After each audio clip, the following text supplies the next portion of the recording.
વિદ્યાર્થી મિત્રો, ગુજકેટ નીટ માટે સૌથી અગત્યનો ટોપિક હોય તો એ છે એસટીપી.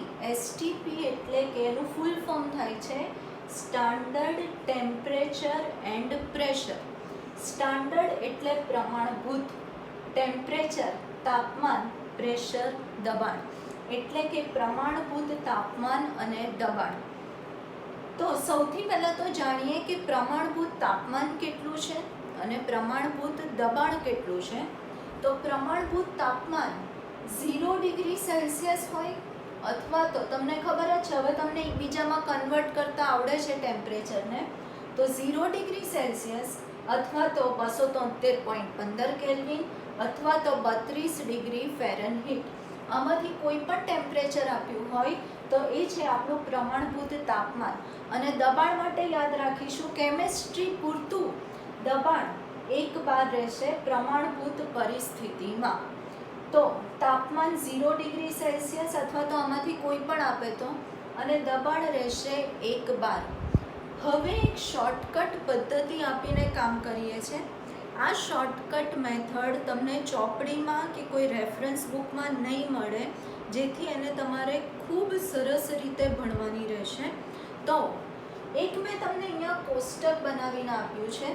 જ્યારે પણ પરિસ્થિતિ પ્રમાણભૂત હોય છે ત્યારે હું કોઈ પણ પદાર્થના 1 મોલ લઈ લઉં તો એ 1 મોલ પદાર્થનું વજન કેટલું હશે તો કે એના આણ્વીય દળ જેટલું હશે. એ 1 મોલ પદાર્થનું કદ કેટલું હશે તો કે 22.4 લિટર હશે. અને એમાં અણુ જો હોય તો અણુઓની સંખ્યા, એ પોતે જો પરમાણુ હોય તો પરમાણુની સંખ્યા કેટલી હશે તો કે એવોગેડ્રો નંબર જેટલી, એટલે કે 6.022 × 1023. ઉદાહરણ આપીને વાત કરીએ એ પહેલાં, આ જે કોષ્ટક છે એ મગજમાં 100% ફિટ થઈ જવું બહુ જ જરૂરી છે. તો આપણે વાત કરીએ કે મોલને હું અણુઓ પરમાણુઓની સંખ્યા સાથે પણ ડાયરેક્ટ સાંકળી શકું છું. હું કદને આની સાથે સાંકળી શકું, કદને વજન સાથે સાંકળી શકું. એનો મતલબ આ જે 4 વસ્તુઓ આપી છે તે કોઈને પણ હું એકબીજા સાથે કનેક્ટ કરી શકું છું. દાખલા તરીકે મને એવો પ્રશ્ન પૂછાય છે કે 2 મોલ H2SO4 નું કદ શોધો. તો મને આ શોર્ટકટ વાળા ચાર્ટ પરથી એ વસ્તુ ખબર પડે છે કે જો પદાર્થ 1 મોલ હોય તો તેનું કદ કેટલું આવે છે 22.4 લિટર. તો મારી પાસે અહીંયા 2 મોલ H2SO4 છે તો ડાયરેક્ટ એનું કદ કેટલું થઈ જશે 44.8 લિટર. આ શોર્ટકટ મેથડ છે, આમાં મારે કોઈ જ વધારે ગણતરી કરવાની જરૂર નથી આવતી. તો યાદ કઈ રીતે રાખીશું, અહીંયા મને મોલ અને કદને એકબીજા સાથે સાંકળવાનું કીધું છે.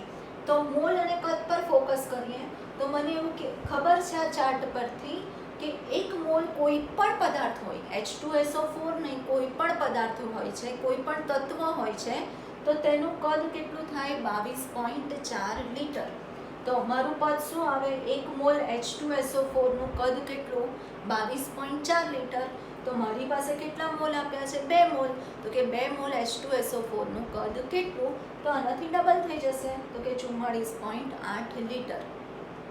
દાખલા તરીકે મને એવું પૂછ્યું છે કે 11.2 લિટર CO2 માં અણુઓની સંખ્યા શોધો.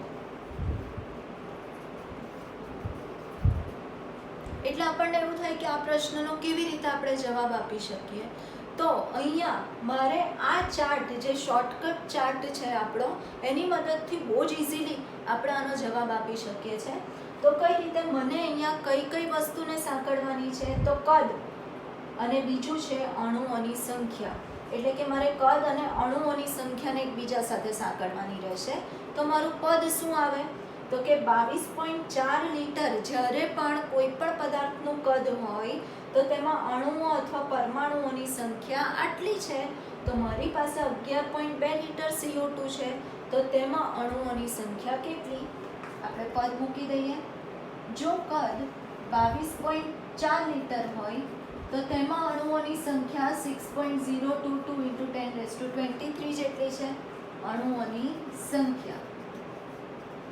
તો મારી પાસે CO2 નું કદ કેટલું આપ્યું છે તો કે 11.2 લીટર જો CO2 હોય તો અણુઓની સંખ્યા કેટલી?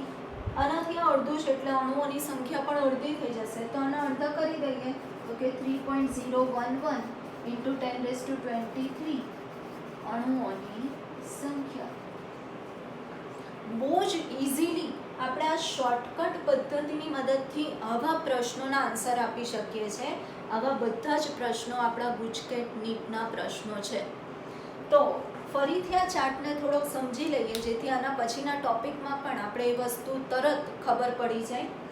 તો પરિસ્થિતિ છે એસટીપી. એસટીપી એટલે કે સ્ટાન્ડર્ડ ટેમ્પરેચર એન્ડ પ્રેશર, પ્રમાણભૂત તાપમાન અને દબાણ. તો યાદ રાખીએ કે પ્રમાણભૂત તાપમાન કેટલું છે તો કે 0 ડિગ્રી સેલ્સિયસ અથવા તો 273.15 કેલ્વિન અથવા તો 32 ડિગ્રી ફેરનહીટ. દબાણ 1 બાર છે. તે સમયે બહુ જ અગત્યનો આ ચાર્ટ મારે કમ્પલસરી મગજમાં યાદ રાખવાનો રહેશે. તો આ ચાર્ટ એવું કહે છે કે કોઈ પણ પદાર્થના 1 મોલ લઈ લઉં તો તેનું વજન કેટલું હશે તો કે એના આણ્વીય દળ જેટલું. દાખલા તરીકે મને એવું કહે છે કે 1 મોલ પાણીનું વજન કેટલું, તો 1 મોલ પાણીનું વજન કેટલું હશે એના આણ્વીય દળ જેટલું. પાણીનું આણ્વીય દળ કેટલું છે આપણે શોધ્યું છે 18 ગ્રામ પર મોલ. તો 1 મોલ પાણીનું વજન કેટલું તો કે 18 ગ્રામ. ત્યાર પછી 1 મોલ CO2 નું વજન કેટલું તો કે 44 ગ્રામ. કેમ? કારણ કે 1 મોલ CO2 નું જે વજન છે એના આણ્વીય દળ જેટલું થાય. તો CO2 નું આણ્વીય દળ છે 44. તો 1 મોલ CO2 નું વજન કેટલું થશે 44 ગ્રામ. આના પરથી અડધો મોલ CO2 એનું વજન કેટલું થાય તો કે 22 ગ્રામ. આ વસ્તુ આ ચાર્ટ તમારે કમ્પલસરી, હું બહુ જ ભારપૂર્વક કહું છું કે આ ચાર્ટ આપણને 100% માઇન્ડમાં આવી જવો જોઈએ. તો આ મોલ, કદ, અણુ પરમાણુઓની સંખ્યા, વજન બધું એકબીજા સાથે કનેક્ટેડ છે. અને કઈ રીતે એ આ શોર્ટકટ ચાર્ટમાં આપેલું છે. શોર્ટકટ ચાર્ટ મને ચોપડી કે કોઈ રેફરન્સમાં જોવા મળશે નહીં. એટલે આ વસ્તુ આપણે કમ્પલસરી નોટમાં મોટા અક્ષરે લખવાની રહેશે. કારણ કે આના દ્વારા આપણે બહુ જ બધા પ્રશ્નોના ઉત્તર આપી શકીશું. એ પ્રશ્નો આપણી રેગ્યુલર એક્ઝામમાં પણ પૂછાતા હોય છે અને ગુજકેટ નીટમાં પણ પૂછાતા હોય છે. પ્રશ્નોના જવાબ આપણે આ રીતે તૈયાર કરવાના હોય છે.